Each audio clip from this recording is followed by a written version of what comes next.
Gordon, the big engine, and Thomas, the tank engine, puffed buffer to buffer back home. It had been a busy day. First, Thomas had teased Gordon about the time that the big engine had slid into a ditch. Then Thomas fell down a mine and Gordon came to his rescue.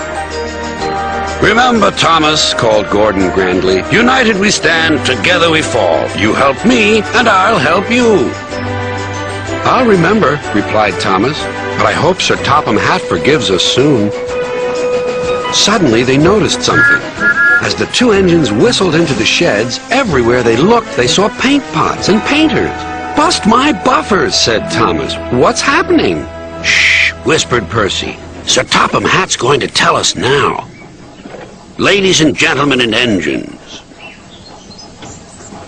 I am honored to inform you that Her Majesty the Queen herself is coming here to visit us. Now, on with the preparations." The engines wondered who would pull the royal train. "I'm too old to pull important trains," said Edward. "I'm in disgrace," sighed Gordon. "He'll choose me, of course," boasted James. "You," snorted Henry, "you can't climb hills." "He will ask me to pull the train, and I'll have a new coat of paint." Then the rain came. Henry's driver and fireman covered up their cab to keep dry. A painter was on the ladder above the line. Henry's smoke blew high into the air. The painter couldn't see. Both he and the paint pot fell all over Henry. Poor Henry. "Well, you're not a pretty picture," sneered the painter.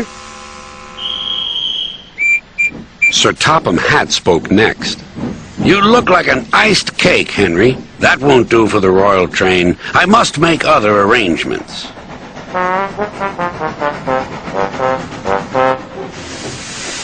Gordon and Thomas were waiting for him.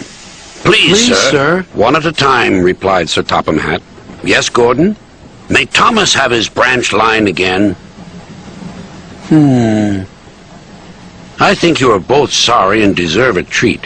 Edward will go in front to clear the line. Thomas will look after the coaches, and Gordon will pull the train." The great day came. All the engines worked hard, bringing people to the town.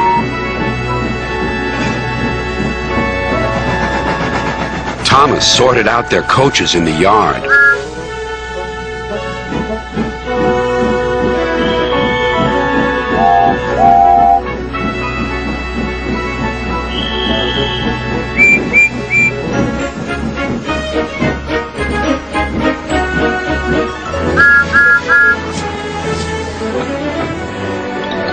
Edward steamed in. "Beep! The Queen is here!" Then Gordon whistled as he approached the station. Everyone knew that sound.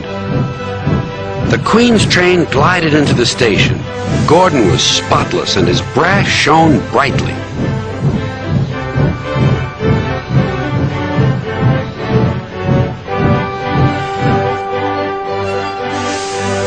Sir Topham Hatt stood to attention.